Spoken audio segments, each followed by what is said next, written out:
অমীমাংসিত যে সমস্ত সমস্যা আছে সেই সমস্যাগুলো আমি যেমনটা বলেছি শুরুতেই সেগুলো আমি উত্থাপন করেছি।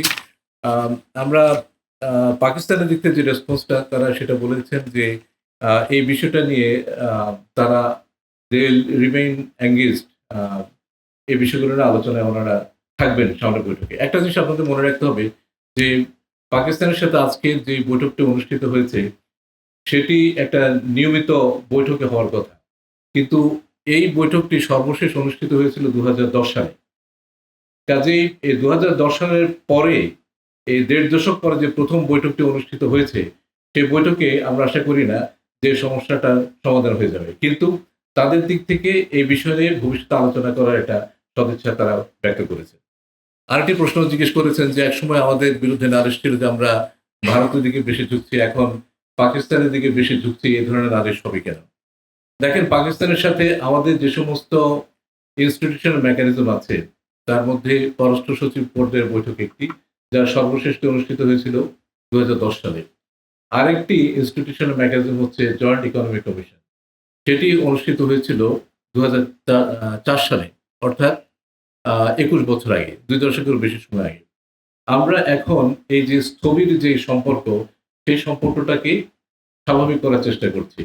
এবং সেটা আমরা সম্পূর্ণরূপে আমাদের যে জাতীয় স্বার্থ, সেই জাতীয় স্বার্থের কথা মাথায় রেখেই আমরা করছি। এবং এই ক্ষেত্রে ঝোঁকার প্রশ্ন যদি বলেন, আমি ১ টা ২ টা উদাহরণ দিতে পারি, যেটা আমাদের জন্য লাভজনক। যেমন আ যোগাযোগ। আমরা বিমান যোগাযোগ চালু করছি। এক দেশ থেকে আরেক দেশে মানুষ গেলে সেটাকে আমার মনে হয় না যে ধোঁকা বলা হয়। কিংবা ব্যবসা-বাণিজ্য যদি বৃদ্ধি পায় সেটাকেও ধোঁকা বলা হয় না। আমি মনে করি যে আমরা পাকিস্তানের সাথে যেভাবে এনগেজ হচ্ছি সেটার ফাউন্ডেশন হচ্ছে মিউচুয়াল রেসপেক্ট, পরস্পরের প্রতি শ্রদ্ধা এবং মিউচুয়াল বেনিফিট।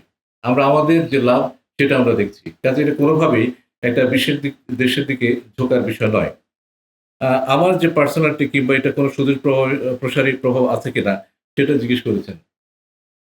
আমি মনে করি যে এর সুদূর প্রসারী প্রভাব হচ্ছে যে ২ দেশের মধ্যে নিয়মিত যোগাযোগকে রক্ষা করা। যে বৈঠকটি প্রতি বছর হওয়ার কথা, সেই বৈঠকটা যাতে ১.৫ দশক পরে না হয়, সেটা যাতে পরবর্তী বছর অনুষ্ঠিত হয়।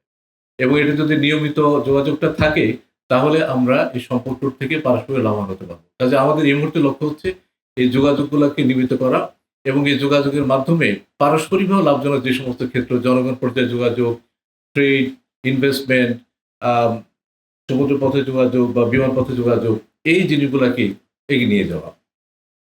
প্রতিরক্ষা বিষয়ে সাধারণ একটা আলোচনা হয়েছে। আপনারা জানেন যে আ আমাদের ২ দেশের মধ্যে আ এই সহযোগিতাটা অনেকদিন ধরে বিদ্যমান এবং আ আমাদের সামরিক কর্মকর্তারা সে দেশে বিভিন্ন প্রশিক্ষণে যান এবং তাদের সামরিক কর্মকর্তারা আমাদের এই দেশে প্রশিক্ষণে আসেন। সাম্প্রতিককালে হাই লেভেল ডেলিগেশন পাকিস্তান সফর করেছেন এবং আ এই যে আ যোগাযোগটা, সেই যোগাযোগ নিয়ে এক ধরনের সন্তোষ প্রকাশ করা হয়েছে। আ পাকিস্তানের পররাষ্ট্রমন্ত্রীর ভিজিটের তারিখ জানতে চেয়েছেন। সেই তারিখটা আমরা চূড়ান্ত করেছি। সেই তারিখটা হচ্ছে এই মাসের ২৭-২৮ তারিখে। এবং আজকের এই বৈঠকে আমরা আ ২ দেশের মধ্যে যে সমস্ত MOU বা সমঝোতা স্মারক নিয়ে আলাপ আলোচনা চলছে, সেগুলোকে এই সফরটাকে মাথায় রেখে যাতে চূড়ান্ত করতে পারি, সেজন্যেই পররাষ্ট্র মন্ত্রণালয় এবং পাকিস্তান দূতাবাসের সংশ্লিষ্ট কর্মকর্তাদের নিয়ে একটা ওয়ার্কিং গ্রুপ আমরা ফর্ম করছি, যাতে করে আমরা আ আমাদের যে সমস্ত লাইন মিনিস্ট্রি আছে তাদের সাথে বসে এই MOU গুলা রিভিউ করতে পারি এবং এটা ফাইনালাইজ করতে পারি। ক্ষতিপূরণের অ্যামাউন্টের কথা আপনি জিজ্ঞেস করেছেন। আ আমাদের কাছে যে হিসাবটা আছে সেখানে দেখানো আছে যে a former deputy chairman of planning commission বাংলাদেশের তার একটা হিসাব অনুযায়ী ৪,০০০ মিলিয়ন ইউএস ডলার আর আরেকটা হিসেবে বলা আছে ৪.৩২ বিলিয়ন। আমরা আজকের আলোচনায় আ এই ফিগারটাই বলেছি। এটা একটা। আরেকটা হচ্ছে যে ১৯৭০ সালে নভেম্বরে যে ভয়াবহ ঘূর্ণিঝড় হয়, সেখানে বিভিন্ন বিদেশি রাষ্ট্র এবং এজেন্সি আ ২০০ মিলিয়ন ইউএস ডলার সমপরিমাণ অর্থ দান করেছিল। সেটারও আমরা এই বৈঠকে হিসেব দিই।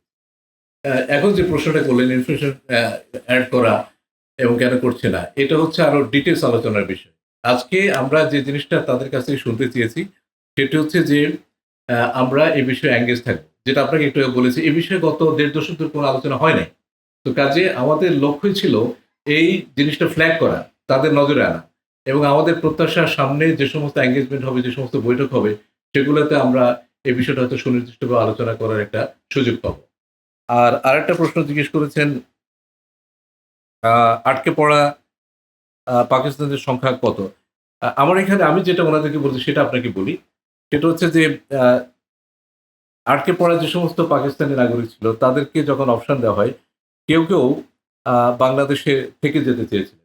তাদেরকে সে নাগরিকত্ব দেয়া হচ্ছে। আর কেউ পাকিস্তানে ফেরত যেতে চেয়েছেন। এবং আ আগে এই ১.৫ দশকের আগে আমরা বিভিন্ন সময়ে এই বিষয়টা নিয়ে কথাবার্তা বলেছি এবং আ সেখানে দেখা যায় যে এ পর্যন্ত ১,২৬,৯৪১ জন পাকিস্তানি আটকে পড়া পাকিস্তানি বাঙালি সেখানে পাকিস্তানি নাগরিক সেখানে ফিরে গেছেন। আ আর বাকি আছে আমাদের কাছে যে তথ্য সেটা হচ্ছে ৪,০০,০০০ স্ট্যান্ডার্ড পাকিস্তানি। ঠিক আছে? আচ্ছা না এখন যে সংখ্যাটা সেটা হচ্ছে ৩,২৪,১৪৭ যারা ১৪ টা জেলাতে ৭৯ টা ক্যাম্পে বসবাস করছে।